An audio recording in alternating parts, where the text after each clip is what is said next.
सिंहासन की 14वीं पुतली की कहानी।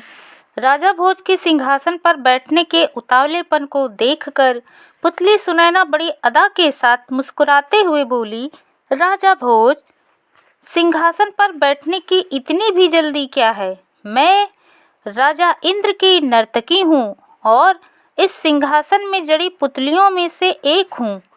तुम अभी तक की कथाओं के अनुसार अपने जीवन में ऐसा कोई कार्य नहीं कर पाए हो जो इस सिंहासन पर बैठने के अधिकारी बन सको। अगर कोई भी ऐसी कथा तुम्हें याद आ जाए जो विक्रमादित्य के कार्य से मेल खाती हो तो इस सिंहासन पर अवश्य विराजमान होना। इसलिए मैं तुम्हें एक कथा सुनाती हूँ। यह कहकर पुतली ने कहानी कहना आरंभ किया। राजा विक्रमादित्य प्रजापालक, न्यायप्रिय और दानी तो थे ही, योग साधना और तपस्या में भी उतने ही प्रवीण थे। शिकार का भी उन्हें शौक था। शिकारी स्वभाव होने के कारण वे अक्सर शिकार के लिए जाया करते थे। एक दिन वह अपने शयन कक्ष में लेटे हुए थे कि उनकी पत्नी ने एक मृग की इच्छा व्यक्त की। पत्नी की इस इच्छा को सुनकर शिकारी स्वभाव के राजा विक्रमादित्य की शिकार की भावना जागृत हो उठी। अगले दिन उन्होंने शिकार पर जाने की तैयारी पूर्ण की और घोड़े पर बैठकर शिकार के लिए निकल गए। यह उनका भाग्य ही था जो वन में प्रवेश करते ही उन्हें एक मृग दिखाई दिया। उन्होंने उस मृग को पकड़कर कुछ सेवकों के साथ रानी के पास भिजवा दिया। मृग को भिजवाने के बाद राजा विक्रमादित्य अन्य शिकार के लिए और घने वन में प्रविष्ट हुए। चलते चलते उन्हें एक सिंह दिखाई दिया। शेर बहुत उत्पाती लग रहा था। राजा ने शेर के पीछे घोड़ा दौड़ा दिया। शेर ने अपने पीछे शिकारी की आहट महसूस की तो वह झाड़ियों में छिप गया। राजा विक्रमादित्य घोड़े से उतरकर शेर की तलाश में झाड़ियों में घुस गए। विक्रम ने तलवार अपने हाथ में रख ली। विक्रम अभी सिंह की तलाश करने में ही लगे थे कि सिंह ने पीछे से राजा पर प्रहार करना चाहा।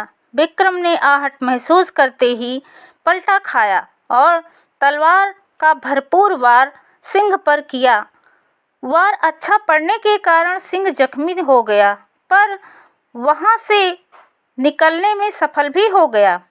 घायल शेर को भागते देख राजा विक्रम अपने घोड़े की ओर लपके और अगले ही पल घोड़े को पीछे दौड़ा दिया। शेर का पीछा करते करते राजा विक्रमादित्य इतनी दूर निकल आए कि उनके साथ आए सैनिक पीछे छूट गए। परंतु जब राजा शिकार करते थे तो अपने ऊपर उन्हें इतना विश्वास रहता था कि वे अपने साथ आए सैनिकों की परवाह भी नहीं करते थे। राजा विक्रमादित्य इतने वीर थे कि वे निहत्थे ही शेर से भिड़ जाया करते थे। राजा विक्रम को सिंह की झलक दिखाई दी। वह उस पर वार करना ही चाहते थे कि सिंह एक बार फिर उन्हें दगा दे गया। राजा विक्रम ने सिंह को ना छोड़ने का इरादा कर लिया था। उन्होंने सिंह की वन में तलाश की और वन में भटकना शुरू कर दिया। अचानक ही सिंह ने राजा के घोड़े पर हमला कर दिया।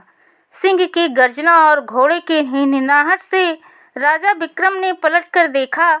सिंह ने पूरे हिंसक तरीके से घोड़े पर वार किया था। परिणाम स्वरूप जब तक राजा घोड़े की रक्षा करते तब तक काफ़ी देर हो चुकी थी। शेर ने घोड़े को समाप्त कर चुका था। जैसे ही राजा ने सिंह पर वार करना चाहा, सिंह झाड़ियों में छिप गया। अब राजा विक्रम के क्रोध की सीमा ना रही। वह उस सिंह को पागलों की तरह तलाश करने लगे। सिंह को तलाश करते करते विक्रम काफ़ी दूर निकल आए। राजा को अब भूख भी लगने लगी थी। राजा ने खाने की खोज में इधर उधर निगाह दौड़ाई। सिंह की उत्पाती प्रवृत्ति को वे समझ गए थे। घोड़े की मृत्यु का भी दुख था। भूख भी उन्हें सताने लगी थी। इसलिए उन्होंने वन में रुकना उचित नहीं समझा। बिना किसी साथी के घने वन में रुकना समझदारी नहीं थी। विक्रम उस जंगल से बाहर निकलने का रास्ता तलाश करते करते थक गए, परंतु उन्हें रास्ता नहीं मिला। चलते चलते उन्होंने एक नदी देखी। वे नदी के किनारे पहुंचकर जल से अपने हाथ पैर धोने लगे तथा नदी के जल को पीकर उन्होंने अपनी प्यास बुझाई। संध्या गिर आई थी।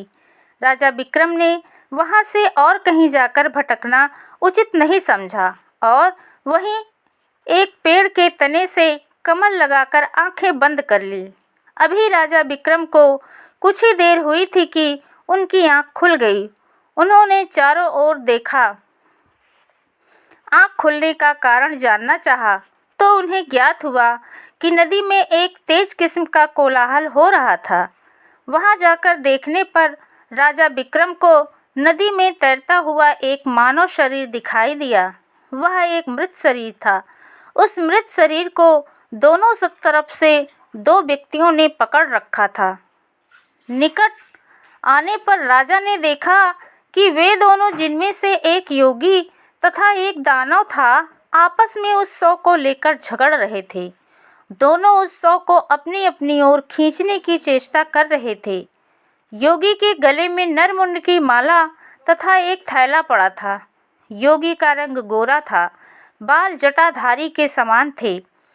दूसरा जो दानव था वह उड़ता हुआ सा प्रतीत हो रहा था। निकट आने पर विक्रम ने कान लगाकर सुनना प्रारंभ किया। कानों में उनका वार्तालाप भी पड़ने लगा। योगी दानव से कह रहा था, अरे मूर्ख दानव, यह सब तेरे किस काम का है? मैं इस पर तंत्र साधना करके अपनी मंत्र सिद्धि करूँगा। बहुत लंबे अरसे से मैं किसी शव की प्रतीक्षा कर रहा था। नहीं, कदापि नहीं। मैं इस शव को बहुत दूर से आता देख रहा था, इसलिए इस पर मेरा अधिकार है। दानव ने कहा, मेरी मदद के बगैर तू अकेला इसे किनारे तक नहीं ले जा सकता, इसलिए इस पर मेरा भी उतना ही अधिकार है जितना तेरा। योगी ने भी उस मृत शरीर पर अपना हक जमाते हुए कहा। इस पर दानव ने कहा, अगर तू इस पर अपना अधिकार जमा रहा है तो मेरे साथ युद्ध कर। जो युद्ध में विजयी रहेगा वह मृत शरीर उसी का होगा। उनकी बातें सुनकर विक्रम उनके पास गए और अपना परिचय देते हुए कहा, मैं राजा विक्रम हूँ। इस मृत शरीर के लिए युद्ध की क्या आवश्यकता है? वह बोला, मैं भूखा हूँ और इसमें मैं अपनी भूख शांत करना चाहता हूँ। योगी बोला, मुझे तंत्र सिद्धि के लिए मृत शरीर चाहिए। हमारा निर्णय सुनने से पहले दोनों को हमें कुछ देना होगा। राजा विक्रम की बात सुनकर योगी ने राजा को अपने थैले में से निकालकर एक छोटा सा पात्र दिया और कहा, राजन, यह पात्र साधारण पात्र नहीं है, यह एक अद्भुत पात्र है। इसमें जब भी आपका जी चाहे अपना मनपसंद तरल पदार्थ मंगाकर सेवन कर सकते हैं। दानव ने राजा विक्रमादित्य को एक काठ का टुकड़ा दिया और बताया, राजन, यह काठ का टुकड़ा घिसकर तुम जब भी अपने मस्तक पर लगाओगे तुम्हें कोई देख नहीं सकेगा, लेकिन तुम सबको देख सकोगे।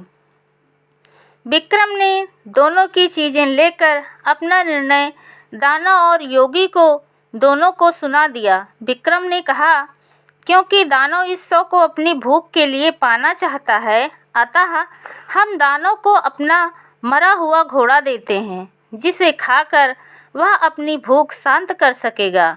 और क्योंकि योगी को तंत्र सिद्धि के लिए शव चाहिए, इसलिए शव योगी को ही मिले, यही हमारा निर्णय है। विक्रम की बात सुनकर दोनों ने प्रसन्नता प्रकट की। दानव घोड़े का शव देखकर बहुत प्रसन्न हुआ, क्योंकि उसे ज़्यादा भोजन मिल गया था। अब राजा ने पात्र को अपने हाथ में लेकर शहद की इच्छा की। तुरंत ही पात्र में शहद भर गया। राजा ने पात्र से शहद पीकर अपनी भूख मिटाई एवं काठ को घिसकर माथे पर लगाया और उस उत्पाती सिंह की तलाश में जंगल में चला गया। काफ़ी तलाश करने पर विक्रम को वह सिंह दिखाई दिया। अदृश्य होने के कारण सिंह विक्रम को नहीं देख सकता था। विक्रम ने तलवार निकालकर उस उत्पाती सिंह का वध कर दिया, जिसके कारण उसे अपने प्रिय घोड़े को खोना पड़ा था। इसी प्रकार जितने भी खतरनाक जानवर उस जंगल में थे, उन सभी को समाप्त करके विक्रम ने उस जंगल को खतरे से खाली कर दिया। और फिर जब जंगल में घूमते घूमते बहुत देर हो गई, तो उसने अगिया और बेताल का स्मरण किया। अगिया और बेताल ने आते ही कहा, क्या आज्ञा है महाराज? हम अपने राज्य में जाना चाहते हैं, हमें तुरंत हमारे राज्य में ले चलो। विक्रम का आदेश अगिया और बेताल दोनों ने माना और उन्हें उड़ाकर ले गए। विक्रम उड़ते उड़ते सारे रास्ते नीचे की ओर देखता रहा। विक्रम ने एक जगह देखा, एक औरत अपने बच्चे को बेतहाशा पीट रही है। विक्रम को उस स्त्री पर क्रोध आया एवं बच्चों पर दया आई। विक्रम ने अगिया और बेताल को उस स्त्री के निकट चलने को कहा। विक्रम के आदेश पर अगिया और बेताल ने विक्रम को उस स्त्री के निकट उतार दिया। स्त्री के निकट पहुँचते ही विक्रम ने उस स्त्री से पूछा, तुम इतनी बेरहमी से बच्चों को क्यों पीट रही हो? अगर मैं नहीं मारूं तो क्या करूं? ये रोटी मांगते हैं, मैं बहुत गरीब हूं, मेरा कोई सहारा नहीं है, इन्हें रोटी कहाँ से खिलाऊं? औरत की बात सुनकर विक्रम का हृदय रो पड़ा। उसने अपने पात्र में पीने के लिए शहद मंगाकर उन बच्चों को पिलाया और उनके सिर पर हाथ रखकर बोला, मैं तुम्हें अपने राज्य में ले चलूँगा और वहाँ तुम्हें कभी भूख से नहीं रोना पड़ेगा। विक्रम की बात सुनकर उस स्त्री ने विक्रम के पांव पकड़ लिए और रो रो कर विक्रम को धन्यवाद देने लगी। विक्रम के आदेश पर अगिया और बेताल ने उस स्त्री और बच्चों को अपने साथ ले लिया। अपने राज्य में पहुँचने पर विक्रम ने उस स्त्री को रहने खाने पीने की तमाम सुविधाएं प्रदान की। जब वह उस स्त्री को सब कुछ देकर चला तो एक बच्चे ने उससे वह पात्र मांग लिया, जिसके द्वारा उसने बच्चों को शहद दिया था। विक्रम ने प्रसन्नतापूर्वक वह पात्र बच्चे को दे दिया। अभी वह 2-4 कदम ही चला था कि एक ब्राह्मण ने आकर उससे दान मांगा। विक्रम के पास उस समय कुछ भी नहीं था। उसने ब्राह्मण से विनयपूर्वक कहा, ब्राह्मण देव, आप मेरे साथ महल में चलें, आप जो भी मांगेंगे आपको दिया जाएगा। विक्रम ने ब्राह्मण से आग्रह किया। विक्रम की बात सुनकर ब्राह्मण ने कहा, दानी बनते हो राजन और देने के लिए महल में चलने की बात करते हो? अगर देना ही है तो इसी स्थान पर दो, अन्यथा हम चले। विक्रम ने आगे बढ़ते ब्राह्मण को रोका। ब्राह्मण देव, इस समय धन तो मेरे पास नहीं है। हाँ, यह काठ का टुकड़ा है, इसे घिसकर तिलक करने से मनुष्य अदृश्य हो जाता है। यह कहकर विक्रम ने ब्राह्मण को वह काठ का टुकड़ा दे दिया। विक्रम खाली हाथ अपने महल में चला गया। उसने दोनों चीज़ें जो अद्भुत थी दान में दे दी। इतना कहकर पुतली शांत हो गई और सिंहासन पर अपने स्थान पर चली गई। राजा भोज कथा सुनकर चुपचाप अपने शयन कक्ष की ओर चला गया। अगले दिन जब राजा भोज सिंहासन पर बैठने के लिए दरबार में पहुंचा तो सारे दरबारियों ने खड़े होकर उनका अभिवादन किया। जब राजा भोज ने सिंहासन पर बैठने के लिए कदम बढ़ाया तो 15वीं पुतली उनका रास्ता रोककर खड़ी हो गई।